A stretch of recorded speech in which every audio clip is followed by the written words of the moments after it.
ശബരിമല സ്വർണ്ണക്കൊള്ളയിൽ തിരുവിതാംകൂർ ദേവസ്വം ബോർഡിന്റെ മുൻ പ്രസിഡന്റും CPIM നേതാവുമായ A. പത്മകുമാറിനെ പ്രത്യേക അന്വേഷണ സംഘം ഉടൻ ചോദ്യം ചെയ്യാൻ സാധ്യത.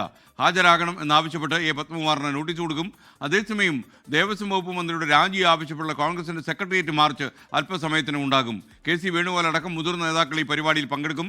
മനീഷ് മഹിപാൽ കൂടുതൽ അപ്ഡേഷനുമായി നമുക്കൊപ്പം ചേരുന്നു. ഗുഡ് മോർണിംഗ് മനീഷ്, പറയൂ. Very good morning SKN.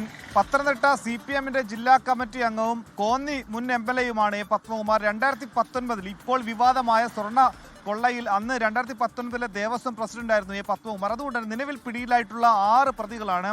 ഈ 6 പ്രതികളുടെയും മൊഴികളിൽ നിന്നും അന്നത്തെ പ്രസിഡന്റായിരുന്ന A. പത്മകുമാറിന്റെ അറസ്റ്റ് അല്ലെങ്കിൽ അയാളെ ചോദ്യം ചെയ്യുക പര്യാപ്തമായിട്ടുള്ള മൊഴികളാണ്. ഇതുമായി ബന്ധപ്പെട്ട നേരത്തെ N. വാസുവും ഒപ്പം തന്നെ ഉണ്ണികൃഷ്ണൻ പോറ്റിയും മുരാരി ബാബുവും ഒക്കെ തന്നെ നൽകിയിട്ടുള്ള മൊഴികളിൽ അത് അന്നത്തെ പ്രസിഡന്റായിരുന്ന പത്മകുമാറിന് ഈ കേസുമായി വലിയ ബന്ധമുണ്ടെന്ന് തെളിയിക്കുന്ന പല പരാമർശങ്ങളും തെളിവുകളും നിലവിൽ അന്വേഷണ സംഘത്തിന്റെ കയ്യിലുണ്ട് എന്നാണ് നമുക്ക് ലഭിക്കുന്ന വിവരം. ഇതിന്റെ അടിസ്ഥാനത്തിലാണ് പത്മകുമാറിനോട് വരുന്ന ദിവസം തന്നെ ഹാജരാകണം, ഇത് ചോദ്യം ചെയ്യാൻ ഹാജരാകണം, അതിന് നോട്ടീസ് സാങ്കേതികമായി നൽകാം എന്നുള്ള കാര്യം അന്വേഷണ സംഘം പത്മകുമാറിനോട് ഇതിനോടകം തന്നെ അറിയിച്ചിട്ടുണ്ട്. പക്ഷേ രാഷ്ട്രീയമായി വലിയ തിരിച്ചടി CPMന് തെരഞ്ഞെടുപ്പ് കാലത്തുണ്ടാവും. കാരണം CPMന്റെ ജില്ലാ കമ്മിറ്റി അംഗം കൂടിയായിട്ടുള്ള പത്മകുമാറിനെ ഏതെങ്കിലും തരത്തിൽ ചോദ്യം ചെയ്യുകയോ കസ്റ്റഡി എടുക്കുകയോ അറസ്റ്റ് ചെയ്യപ്പെടുകയോ ചെയ്താൽ അത് തദ്ദേശ തെരഞ്ഞെടുപ്പിലടക്കം വലിയ തിരിച്ചടി CPMന് ഉണ്ടാകുമെന്നുള്ള വലിയ ആശങ്ക CPM പാളയത്തിൽ ഇപ്പോൾ തന്നെയുണ്ട്.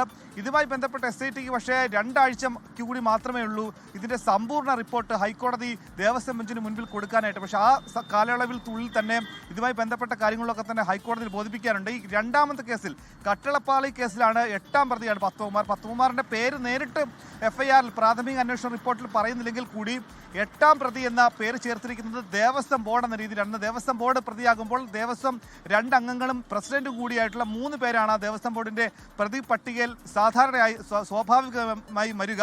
അതുകൊണ്ട് തന്നെ പത്മകുമാരെ സംബന്ധിച്ച് 2019 ഈ കട്ടിളപ്പാളി എങ്ങനെ ചെമ്പ് പാളിയായി രേഖപ്പെടുത്തി അന്നത്തെ ദേവസ്വം കമ്മീഷണർ N. വാസു അന്നത്തെ അഡ്മിനിസ്ട്രേറ്റീവ് ഓഫീസറായ മുരാരി ബാബുവിന് നിർദ്ദേശം നൽകുമ്പോൾ അത് പത്മകുമാർ അറിഞ്ഞിരുന്നു. പിന്നീട് ഉണ്ണികൃഷ്ണൻ പോറ്റി മിച്ചം വന്ന സ്വർണം ലോകത്തെവിടെയായാലും ഏത് സമയത്തും 24 വാർത്തകളും ഓഗ്മെന്റഡ് റിയാലിറ്റി പാക്കേജുകളും എക്സ്പ്ലെയിനറുകളും വിശദമായി കാണാൻ ഞങ്ങളുടെ YouTube ചാനൽ നിങ്ങൾക്ക് സബ്സ്ക്രൈബ് ചെയ്യാം.